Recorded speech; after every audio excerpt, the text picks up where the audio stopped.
상 제1장.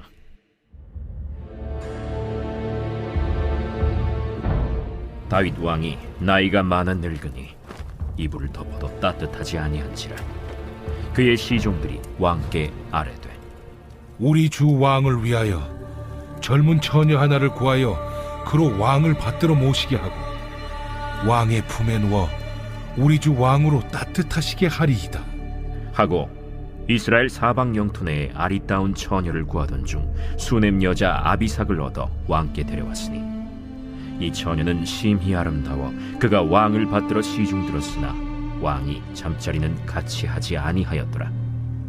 그때 학기세 아들 아도니아가 스스로 높여서 이르기를 내가 왕이 되리라 하고 자기를 위하여 병거와 기병과 호위병 50명을 준비하니 그는 압살롬 다음에 태어난 자요 용모가 심히 준수한 자라.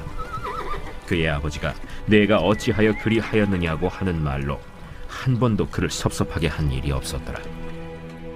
아도니아가 스루야의 아들 요압과 제사장 아비아달과 모이하니 그들이 따르고 도우나 제사장 사독과 여호야다의 아들 브나야와 선지자 나단과 시므이와 레이와 다윗의 용사들은 아도니아와 같이 하지 아니하였더라.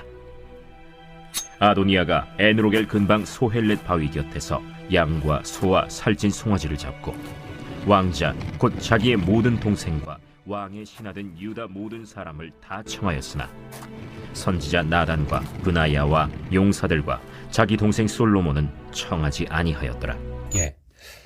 우리 앞에는 하나님의 뜻을 따라 사는 길과 그리고 그 뜻을 거역하며 자기 마음대로 사는 길, 두 가지 상반된 길이 늘 존재합니다.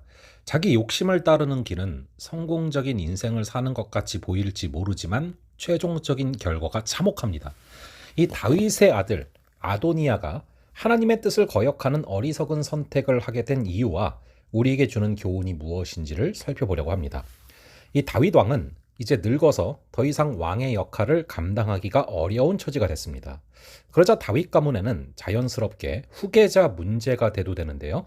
그 중에서도 아도니아는 자신이 가장 적합한 후계자다라고 확신하며 발빠르게 행동합니다. 그는 자신이 마치 이미 후계자로 내정이라도 된 것처럼 왕의 권위를 나타내는 병거를 마련했으며 50명이나 되는 호위병들을 거느리고 다닙니다. 참 어리석은 거죠. 권력에 올라가기 전까지는 사실상 올라간 게 아닌데 마치 올라간 것처럼 행동하는 것이 오히려 굉장히 많은 변수들을 가져올 텐데 그런 걸 내다보지 못하는 것이죠. 그가 하나님의 뜻과 상관없이 이처럼 기세등등하게 행동하는 이유는 여러 가지가 있습니다. 가장 먼저 그는 죽은 압살롬 다음으로 왕권을 물려받을 첫 번째 서열에 해당됩니다. 그리고 그의 야심을 뒷받침해 줄 수 있는 든든한 지지자들이 있었어요. 막강한 군사력을 갖추고 있는 요압과 사람들에게 존경받는 제사장 아비아달이 바로 그런 사람들이죠. 그뿐만 아니라 아도니아는 사람들을 끌 수 있는 출중한 외모까지 겸비하고 있습니다. 아도니아는 자신에게 주어진 배경과 외모를 하나님보다 더 신뢰하면서 엄청난 자만심에 빠진 것이죠. 사람은 배경과 재능, 외모 등으로 사람들로부터 칭찬을 받으면 자만심이라는 죄의 자리로 미끄러지기가 쉽습니다. 그래서 오스왈드 챔버스는 그의 책 주님은 나의 최고봉에서 영적인 삶에서 최악의 저주는 자만심이다라고 경고한 바가 있습니다.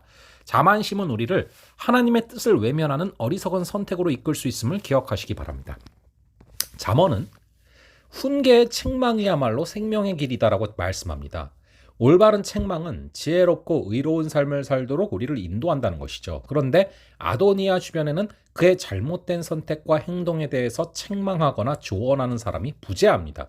특히 그의 아버지 다윗은 후계자 행세를 하고 다니는 아도니아를 꾸짖어야 마땅했지만 노쇠해진 그는 더 이상 왕의 역할도 아버지의 역할도 제대로 할 수가 없었습니다.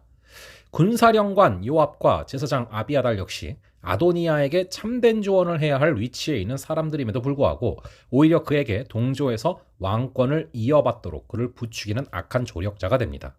잘못된 생각과 행동에 대해서 고언으로 충고해 줄 사람이 곁에 없었기 때문에 아도니아는 마음의 소욕대로 어리석은 선택을 한 것이죠.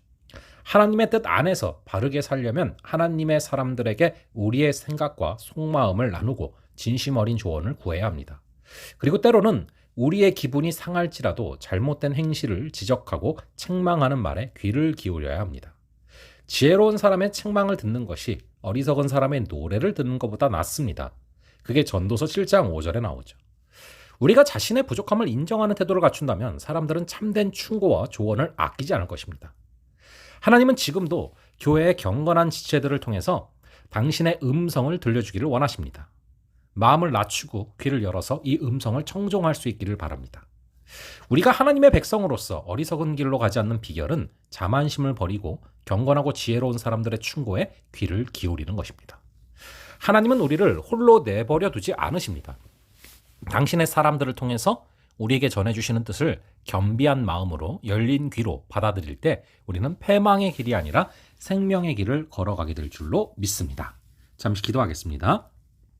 아버지 하나님, 오늘 하루 우리가 어리석은 길로 가지 말게 하시고 생명의 길로 걸어가게 하여 주시옵소서. 특별히 자만이 우리를 어리석은 길로 이끄는 악이됨을 바라보게 됩니다. 그리고 참된 조언의 부재가 우리를 미끄러지게 만드는 것을 바라보게 됩니다. 아버지 하나님, 우리가 자만심을 버리고 경건하고 지혜로운 사람들의 충고의 귀를 기울이며 우리 주님 앞에 겸손하게 걸어가는 하루가 되게 하여 주시옵소서. 주께서 인도하여 주시고 이끌어 주실 줄을 믿사오며 이 모든 말씀 우리 주 예수 그리스도의 이름으로 기도합니다. 아멘. 그럼 또 다음번에 뵙도록 하겠습니다.